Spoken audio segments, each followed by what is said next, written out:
많은 사람들이 기도합니다. 새벽에, 저녁에 혹은 힘든 일이 생겼을 때 하나님께 간절히 부르짖습니다. 하나님, 말씀해 주세요. 하나님, 제게 응답해 주세요. 하나님, 어떻게 해야 할지 알려주세요. 우리는 진심으로 하나님의 음성을 듣고 싶어 합니다. 하나님의 인도하심을 받고 싶어 합니다. 하나님의 뜻을 알고 싶어 합니다. 그러나 잠시 후 이런 생각이 듭니다. 왜 아무 소리도 들리지 않을까? 기도를 마치고 나서도 마음속에는 여전히 답이 없습니다. 방향이 보이지 않습니다. 확신이 서지 않습니다. 그래서 우리는 종종 이렇게 결론 내립니다. 하나님이 침묵하시는구나. 내 기도가 하늘에 닿지 않는 것 같아. 하나님이 나에게는 말씀하지 않으시나 봐. 이런 경험은 매우 고통스럽습니다. 하나님을 믿는 사람에게 하나님의 침묵만큼 고통스러운 것은 없습니다. 마치 사랑하는 사람이 내 말에 전혀 반응하지 않는 것처럼 느껴집니다. 마치 텅 빈 방에 혼자 있는 것처럼 외롭습니다. 마치 버림받은 것처럼 쓸쓸합니다. 하지만 여기서 우리가 반드시 짚고 넘어가야 할 진리가 있습니다. 하나님은 침묵하지 않으신다는 것입니다. 성경은 이것을 분명히 말합니다. 하나님은 지금도 말씀하시는 분이십니다. 하나님은 어제나 오늘이나 영원토록 동일하신 분입니다.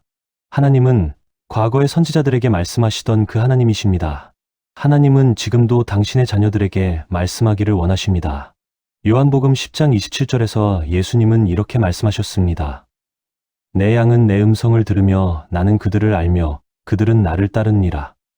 주목해야 할 것은 예수님이 내 양은 내 음성을 들을 수도 있다고 하신 것이 아니라 내 양은 내 음성을 들으며 라고 확실하게 말씀하신 것입니다. 하나님의 자녀는 하나님의 음성을 듣는 것이 정상입니다. 그것이 기본값입니다. 그렇다면 왜 우리는 하나님의 음성을 듣지 못한다고 느낄까요? 왜 우리는 하나님이 침묵하신다고 생각할까요? 문제는 하나님의 음성이 아닙니다. 하나님은 계속해서 말씀하고 계십니다. 문제는 우리가 듣지 못하는 상태에 있을 때가 많다는 것입니다. 이것을 이해하기 위해 라디오를 생각해 보십시오. 라디오 방송국은 수문의 시간 내내 신호를 보내고 있습니다. 그 신호는 지금 이 순간에도 공중을 가득 채우고 있습니다. 우리 눈에 보이지 않지만 실제합니다.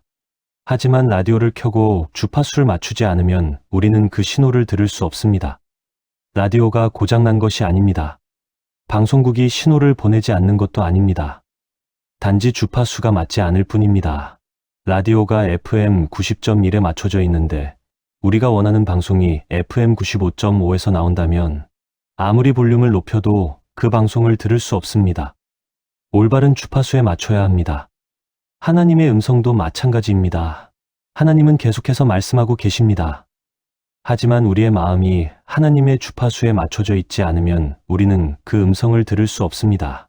우리의 마음이 세상의 소음으로 가득 차 있으면 하나님의 음성을 분별하기 어렵습니다. 생각해 보십시오.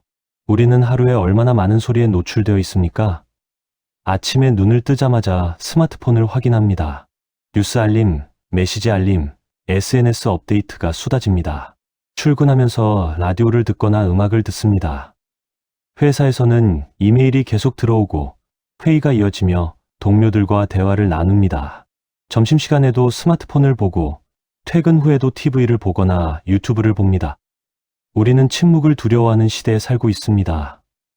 조용한 것을 견디지 못합니다. 항상 무언가 소리가 나야 합니다. 항상 무언가 자극이 있어야 합니다. 우리는 소음에 중독되어 있습니다.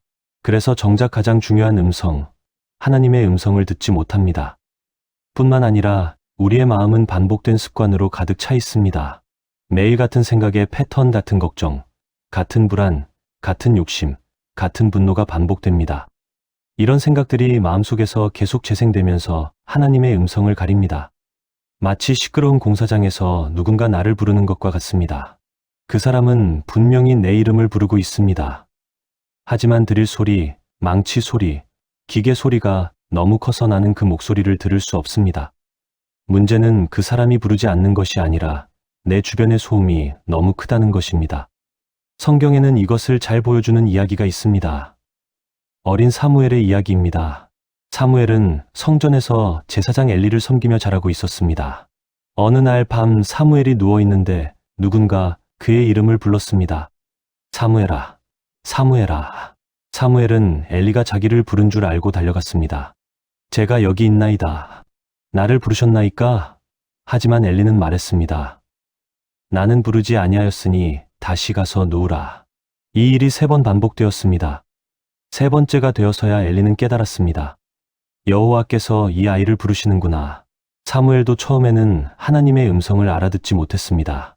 그는 하나님의 음성을 들어본 경험이 없었기 때문입니다. 성경은 이렇게 기록합니다.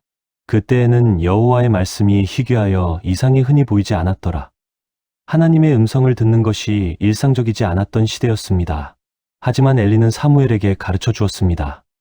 가서 누웠다가 그가 너를 부르시거든 말하기를 여호와여 말씀하옵소서. 종이 듣겠나이다 하라. 사무엘은 가서 다시 누웠습니다. 그리고 하나님이 다시 부르셨을 때 사무엘은 이렇게 대답했습니다. 말씀하옵소서. 종이 듣겠나이다. 주목할 것은 사무엘의 태도입니다. 그는 마음을 열었습니다. 듣고자 하는 자세를 취했습니다. 말씀하옵소서라고 먼저 청했습니다. 그리고 종이 듣겠나이다라고 자신의 준비된 마음을 표현했습니다. 그 순간부터 하나님의 음성은 분명해졌습니다. 이것이 핵심입니다. 하나님의 음성을 듣는 것은 하나님이 말씀하시느냐의 문제가 아니라 우리가 들을 준비가 되어 있느냐의 문제입니다. 하나님은 항상 말씀하십니다. 문제는 우리가 듣고 있느냐입니다. 시편 46편 10절은 이렇게 말합니다. 너희는 가만히 있어 내가 하나님 됨을 알지어다. 가만히 있어 하는 말은 히브리어로 라파인데 이것은 놓아주다, 내려놓다, 포기하다는 의미를 가지고 있습니다. 즉, 우리가 붙잡고 있는 것들을 내려놓고 고요히 있을 때 하나님을 알 수 있다는 것입니다. 우리는 종종 하나님의 음성을 듣기 위해 더 많은 것을 해야 한다고 생각합니다. 더 오래 기도해야 한다. 더 많은 성경을 읽어야 한다. 더 열심히 예배해야 한다고 생각합니다. 물론 이런 것들도 중요합니다. 하지만 때로 하나님의 음성을 듣기 위해 필요한 것은 더하기가 아니라 빼기입니다. 무언가를 더하는 것이 아니라 무언가를 내려놓는 것입니다. 하나님은 특별한 사람에게만 말씀하시는 분이 아닙니다. 영적으로 뛰어난 사람, 성경을 많이 아는 사람, 오랫동안 신앙생활을 한 사람에게만 말씀하시는 것이 아닙니다. 하나님은 들을 준비가 된 사람에게 말씀하십니다. 사무엘은 어린아이였습니다. 신학 공부를 한 것도 아니고 특별한 영적 훈련을 받은 것도 아닙니다. 하지만 그는 하나님의 음성을 들었습니다. 왜냐하면 그는 듣고자 했기 때문입니다. 그는 마음을 열었기 때문입니다. 그는 말씀하옵소서, 종이 듣겠나이다 라고 고백했기 때문입니다. 반대로 제사장 엘리는 평생을 하나님을 섬긴 사람이었습니다. 그는 성전에서 하나님께 제사를 드리는 사람이었습니다. 하지만 그는 하나님의 음성을 직접 듣지 못했습니다. 왜일까요? 성경은 엘리가 하나님보다 자기 아들들을 더 중히 여겼다고 기록합니다. 그의 마음이 하나님이 아닌 다른 곳에 있었던 것입니다. 이것이 우리에게 주는 교훈입니다. 하나님의 음성을 듣는 것은 자격의 문제가 아니라 자세의 문제입니다. 능력의 문제가 아니라 태도의 문제입니다. 지식의 문제가 아니라 마음의 문제입니다. 예수님도 이것을 강조하셨습니다. 마가복음 4장에서 예수님은 씨 뿌리는 자의 비유를 말씀하신 후 이렇게 덧붙이셨습니다. 들을 귀 있는 자는 들으라. 예수님이 말씀하실 때 그 자리에는 많은 사람들이 있었습니다. 모두가 같은 말씀을 들었습니다. 하지만 어떤 사람은 그 말씀을 깊이 받아들였고 어떤 사람은 그냥 흘려들었습니다.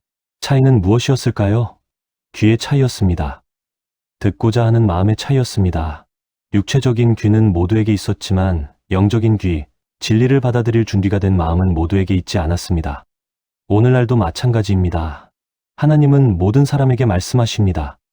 하지만 모든 사람이 듣는 것은 아닙니다. 왜냐하면 모든 사람이 들을 준비가 되어 있지 않기 때문입니다. 어떤 사람의 마음은 세상의 염려로 가득 차 있습니다. 어떤 사람의 마음은 재물에 대한 욕심으로 꽉 막혀 있습니다. 어떤 사람의 마음은 분노와 원망으로 단단해져 있습니다. 이런 상태에서는 하나님의 음성을 듣기 어렵습니다. 하나님이 말씀하지 않으시는 것이 아닙니다. 우리가 듣지 못하는 것입니다. 마치 라디오의 주파수가 맞지 않아서 방송을 듣지 못하는 것처럼 우리 마음의 주파수가 하나님께 맞춰져 있지 않아서 하나님의 음성을 듣지 못하는 것입니다. 그렇다면 어떻게 해야 할까요? 어떻게 하면 우리 마음의 주파수를 하나님께 맞출 수 있을까요? 어떻게 하면 사무엘처럼 말씀하옵소서, 종이 듣겠나이다 라고 고백할 수 있을까요? 답은 간단하지만 쉽지 않습니다. 우리가 붙잡고 있는 것들을 내려놓아야 합니다. 우리 마음을 가득 채우고 있는 것들을 비워내야 합니다. 하나님의 음성을 가로막고 있는 장애물들을 제거해야 합니다. 많은 경우 이 장애물들은 명백한 죄가 아닙니다. 물론 죄도 하나님의 음성을 막습니다. 하지만 그보다 더 흔한 것은 작고 사소해 보이는 습관들입니다.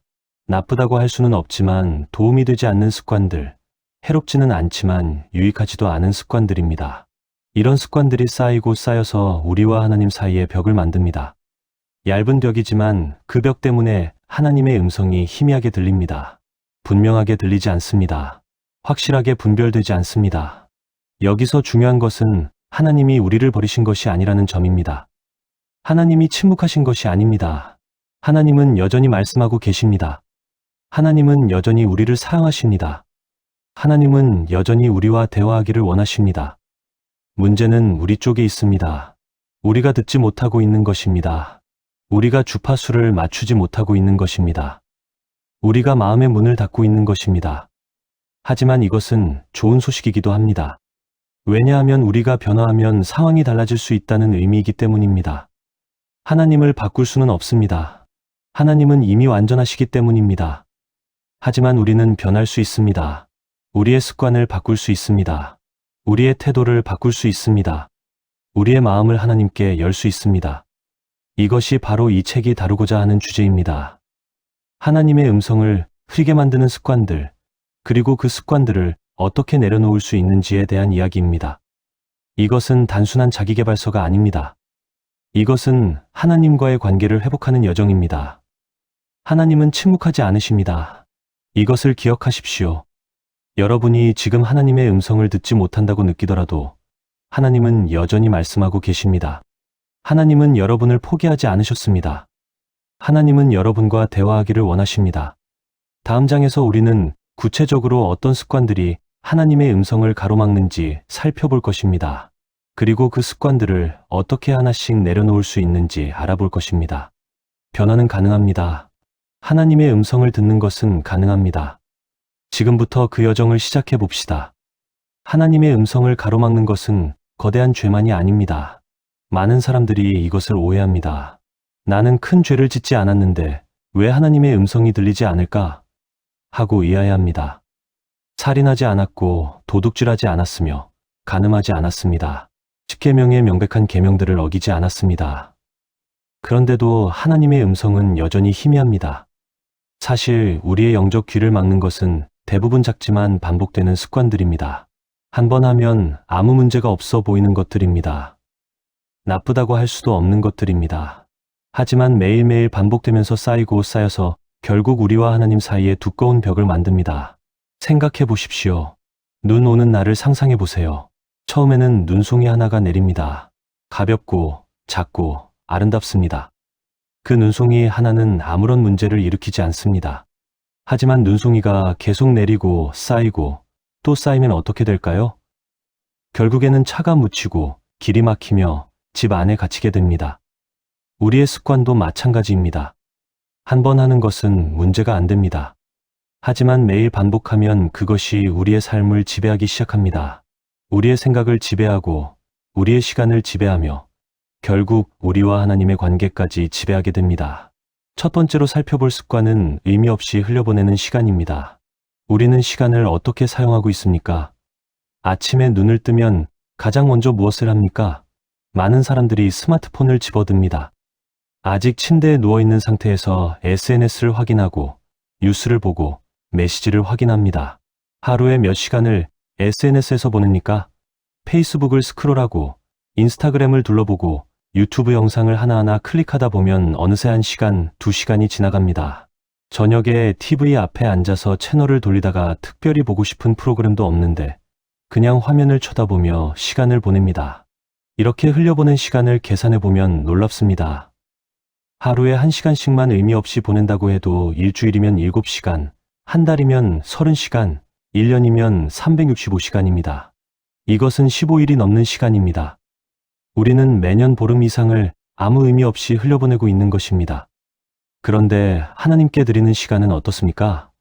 하나님, 시간이 없어서 말씀을 읽지 못했습니다. 너무 바빠서 기도할 시간이 없었습니다. 정말 시간이 없는 것일까요? 아니면 시간의 우선순위가 잘못된 것일까요? 문제는 이런 습관이 우리의 마음을 둔하게 만든다는 것입니다. 끊임없이 자극을 받다 보면 우리는 점점 더 강한 자극을 찾게 됩니다. 조용한 것을 견디지 못합니다. 고요한 것이 불편합니다. 그래서 하나님의 음성처럼 고요하고 잔잔한 목소리를 듣지 못하게 됩니다. 열왕기상 19장에서 엘리야는 하나님의 음성을 듣기 위해 동굴에 들어갔습니다. 그때 큰 바람이 불고 지진이 일어나고 불이 나타났습니다. 하지만 하나님은 그런 큰 현상 속에 계시지 않았습니다. 하나님은 세미한 소리, 즉 작고 고요한 음성으로 말씀하셨습니다. 하나님은 여전히 세미한 소리로 말씀하십니다. 하지만 우리가 늘 시끄러운 것에 익숙해져 있으면 그 음성을 들을 수 없습니다. 우리의 귀가 둔해진 것입니다. 두 번째 습관은 말씀을 미루는 태도입니다. 오늘은 너무 피곤하니까 내일 읽어야지. 주말에 시간 날 때 몰아서 읽어야지. 지금은 바쁘니까 나중에 여유 있을 때 읽어야지. 우리는 늘 성경 읽기를 미룹니다. 하지만 생각해 보십시오. 사랑하는 사람이 우리에게 편지를 보냈는데 그 편지를 몇 주째 읽지 않는다면 어떻겠습니까?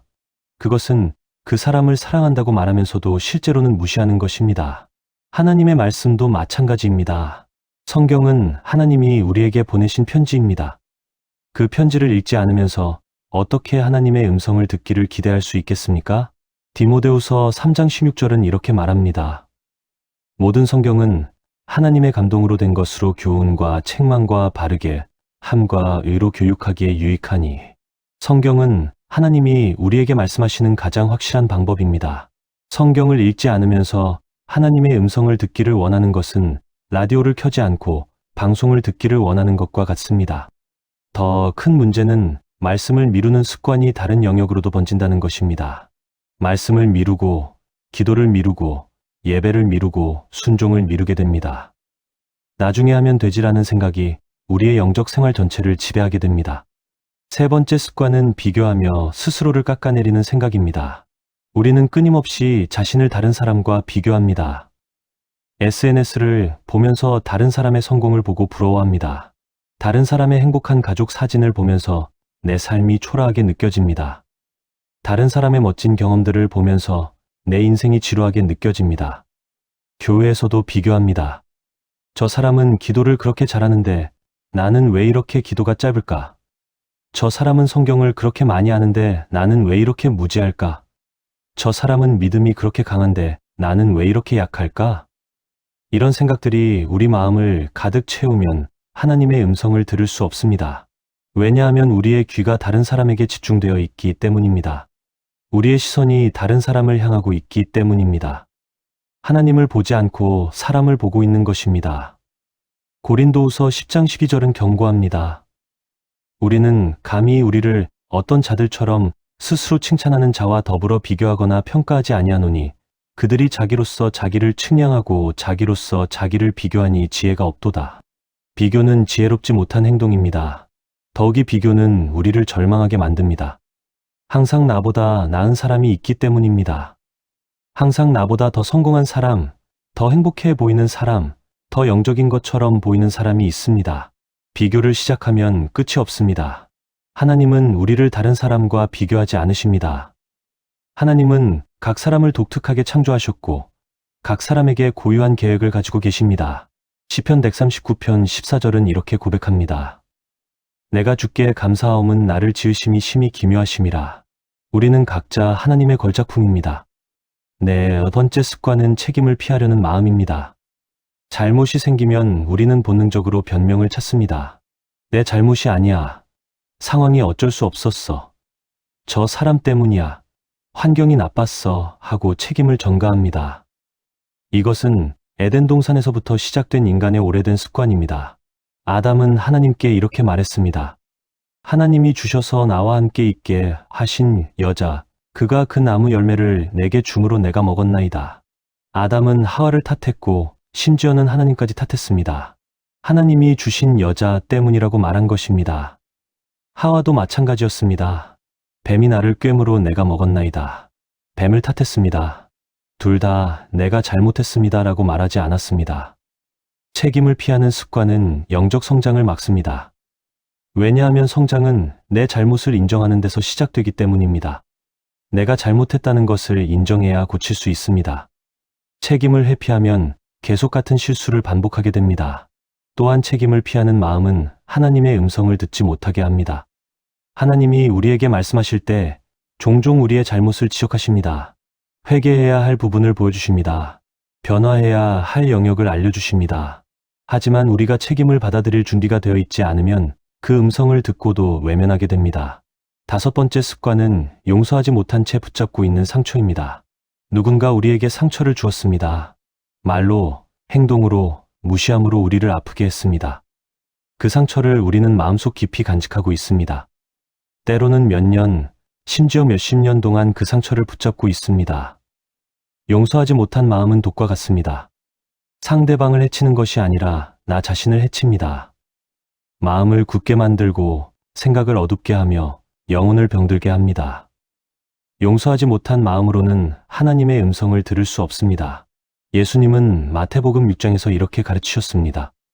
너희가 사람의 잘못을 용서하면 너희 하늘 아버지께서도 너희 잘못을 용서하시려니와 너희가 사람의 잘못을 용서하지 아니하면 너희 아버지께서도 너희 잘못을 용서하지 아니하시리라.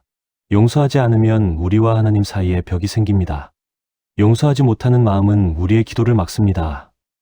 하나님께 나아가려고 해도 마음속의 원망과 분노가 우리를 붙잡습니다. 예배하려고 해도 상처받은 기억이 떠올라 집중할 수 없습니다. 하나님의 음성을 듣고 싶어도 마음이 상처로 가득 차 있어서 다른 것을 받아들일 여유가 없습니다. 6번째 습관은 기도를 뒤로 미루는 생활입니다.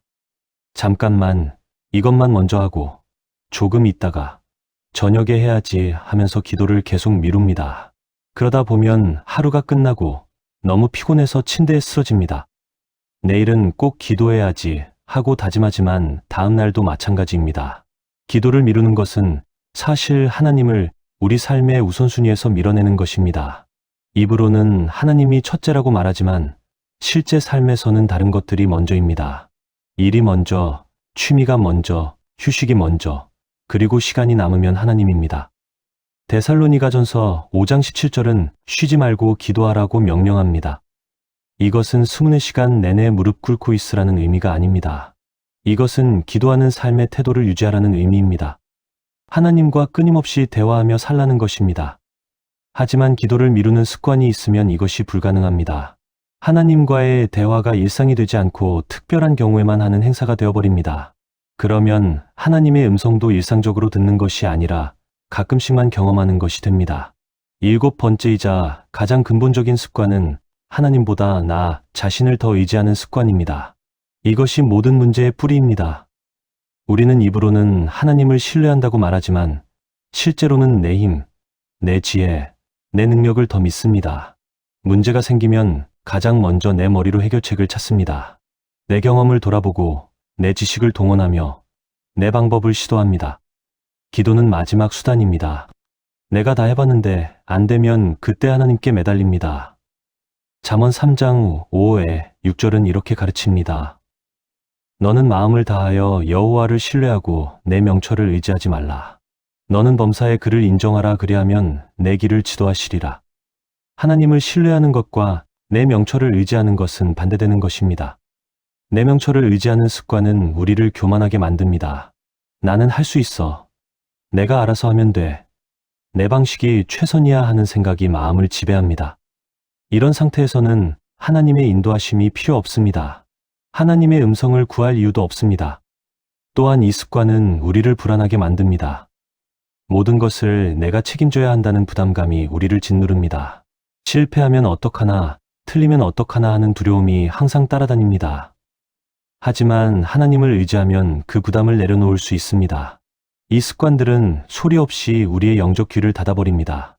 한 가지 습관만 있어도 문제인데 여러 습관이 겹치면 우리와 하나님 사이의 거리는 더욱 멀어집니다.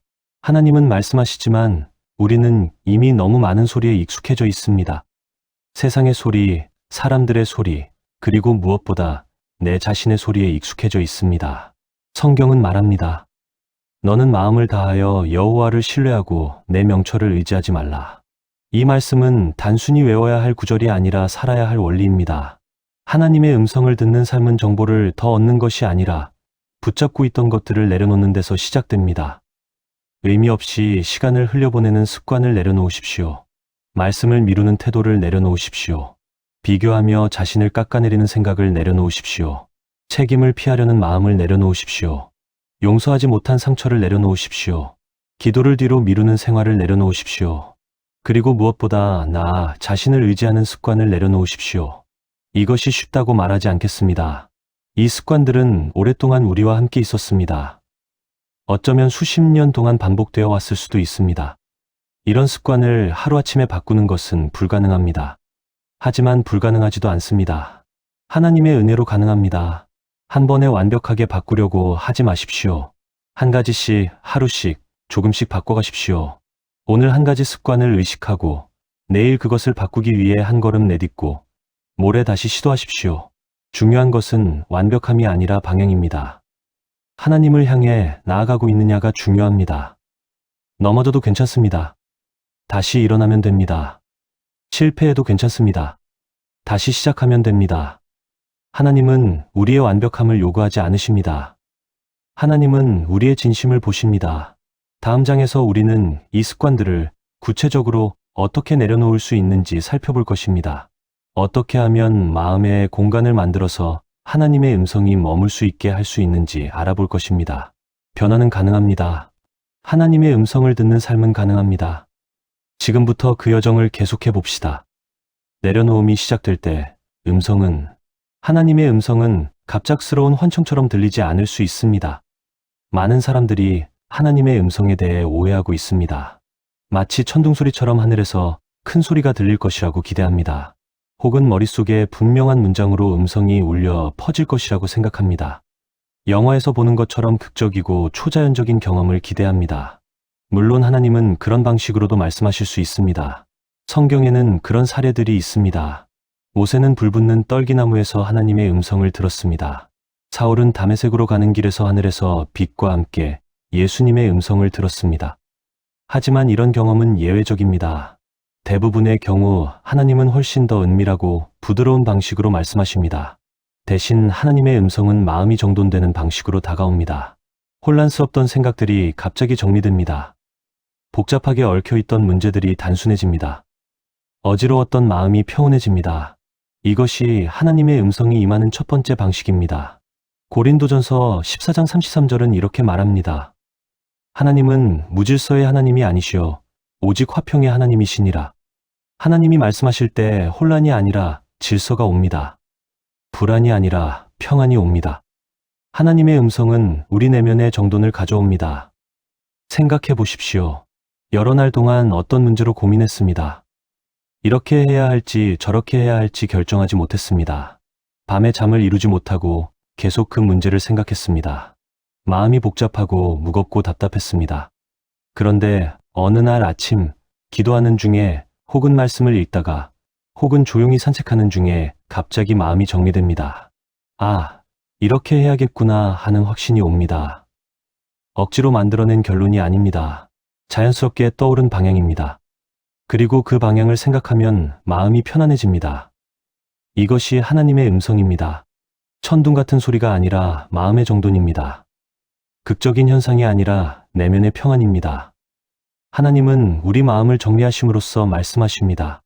또한 하나님의 음성은 판단이 명확해지는 방식으로 나타납니다. 우리는 매일 수많은 선택의 기로에 섭니다. 작은 것부터 큰 것까지 계속 결정해야 합니다. 어떤 선택들은 쉽지만 어떤 선택들은 매우 어렵습니다.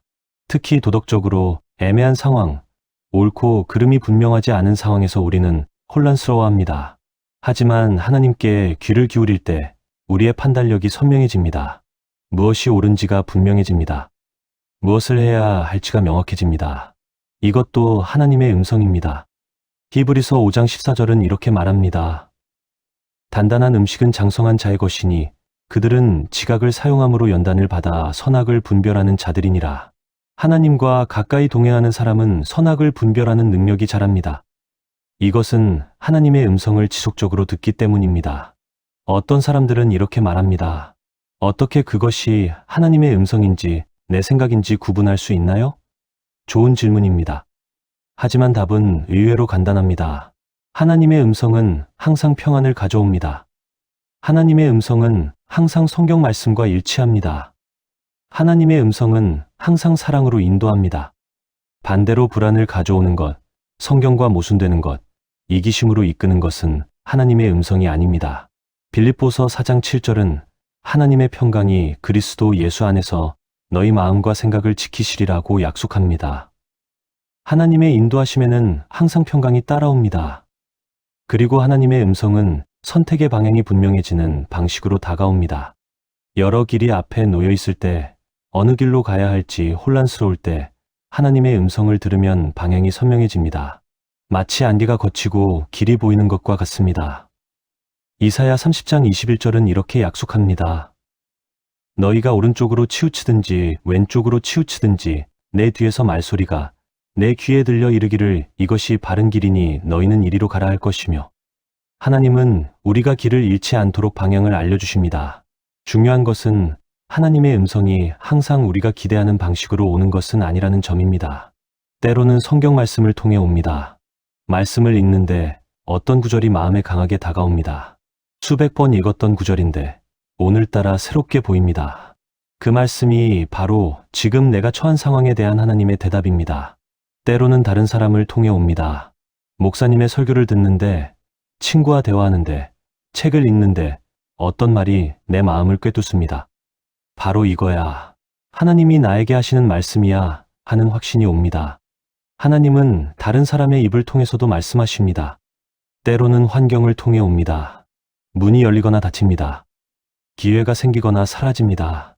길이 막히거나 뚫립니다. 이런 상황들을 통해서도 하나님은 우리를 인도하십니다. 물론 모든 환경적 변화가 하나님의 음성은 아닙니다. 하지만 하나님께 귀를 기울이는 사람은 환경 속에서도 하나님의 인도하심을 분별할 수 있습니다. 그리고 때로는 직접적인 마음의 감동으로 옵니다. 기도하는 중에, 예배하는 중에, 혹은 일상생활 중에 갑자기 어떤 생각이 떠오릅니다. 억지로 만들어낸 생각이 아니라 주어진 생각입니다. 그 생각이 마음의 평안을 가져오고 성경과 일치하며 사랑으로 이끈다면 그것은 하나님의 음성일 가능성이 큽니다. 습관 하나를 내려놓을 때마다 마음의 공간이 생깁니다. 이것이 핵심입니다. 우리 마음이 온갖 것들로 꽉 차 있으면 하나님의 음성이 들어올 자리가 없습니다. 하지만 우리가 불필요한 것들을 내려놓으면 빈 공간이 생깁니다.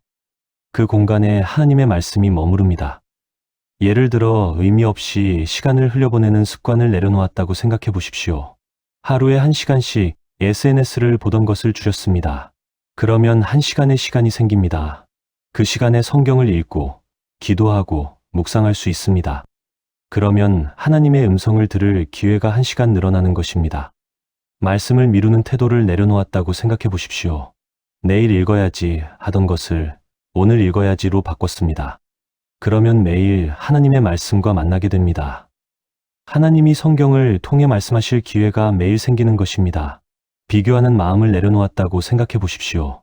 다른 사람을 부러워하며 시간을 보내던 것을 멈췄습니다. 그러면 마음에 평안이 생깁니다. 그 평안한 마음으로 하나님의 음성에 귀 기울일 수 있습니다. 시끄러운 마음으로는 하나님의 세미한 음성을 듣기 어렵지만 평안한 마음으로는 가능합니다. 용서하지 못한 상처를 내려놓았다고 생각해 보십시오. 수년간 붙잡고 있던 원망을 놓아버렸습니다. 그러면 마음에 엄청난 공간이 생깁니다.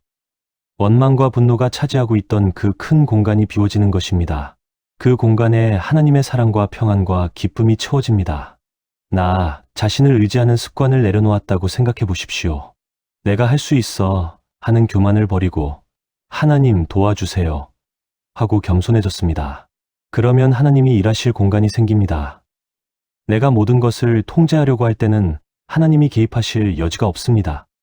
하지만 내가 물러서면 하나님이 앞서 가십니다. 그 공간에 하나님의 말씀이 머무릅니다. 빈 공간은 그냥 비어있지 않습니다. 하나님이 그 공간을 채우십니다. 시편 119편 105절은 말합니다. 주의 말씀은 내 발의 등이요 내 길의 빛이니이다. 하나님의 말씀이 우리 마음에 머물면 우리의 걸음이 인도받고 우리의 길이 밝아집니다. 완벽해질 필요는 없습니다.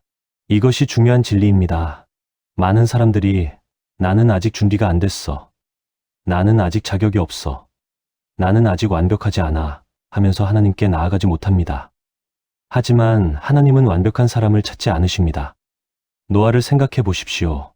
성경은 노아를 이인이여 완전한 자라고 기록합니다. 하지만 홍수 이후 노아는 술에 취했습니다. 그는 완벽하지 않았습니다. 하지만 하나님은 그를 사용하셨습니다. 아브라함을 생각해 보십시오. 그는 믿음의 조상이라고 불립니다. 하지만 그는 2번이나 자기 아내를 누이라고 거짓말했습니다. 그는 완벽하지 않았습니다. 하지만 하나님은 그를 통해 일하셨습니다. 모세를 생각해 보십시오.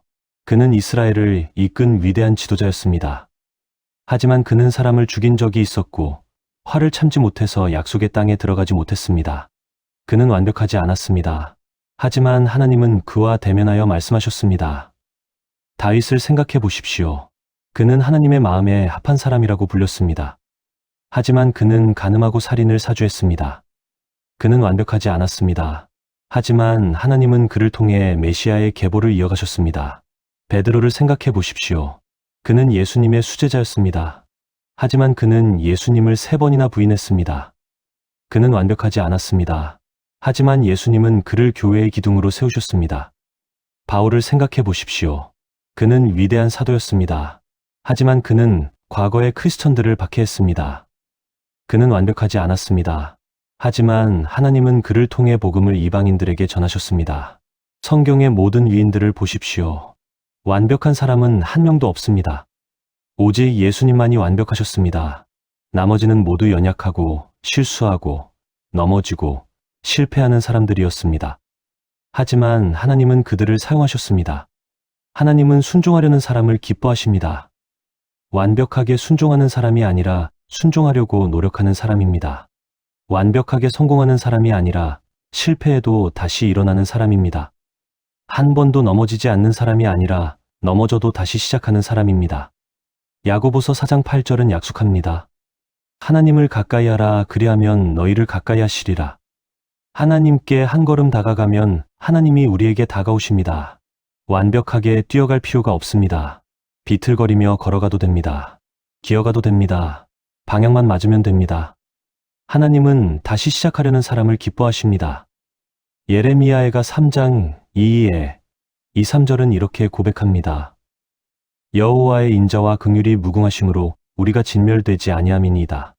이것들이 아침마다 새로우니 주의 성시하심이 크시도소이다. 매일 아침 하나님의 자비는 새롭습니다. 어제 실패했습니까? 괜찮습니다. 오늘 다시 시작하십시오. 지난주에 무너졌습니까? 괜찮습니다. 이번 주에 다시 일어나십시오. 작년에 포기했습니까? 괜찮습니다. 올해 다시 도전하십시오. 하나님은 매일 아침 우리에게 새로운 기회를 주십니다. 오늘 이 글을 읽고 있다면 그 자체가 하나의 부르심일 수 있습니다. 우연히 이 글을 보게 된 것이 아닙니다. 하나님이 당신을 이끄셨습니다. 하나님이 당신에게 말씀하고 계십니다. 내 자녀야, 나는 내가 내 음성을 듣기를 원한다. 나는 너와 대화하기를 원한다. 나는 너를 인도하기를 원한다. 지금 이 순간 이렇게 고백해 보십시오. 하나님, 제 마음을 열어드립니다. 완벽한 기도가 아니어도 괜찮습니다. 긴 기도가 아니어도 괜찮습니다. 신학적으로 정확한 표현이 아니어도 괜찮습니다.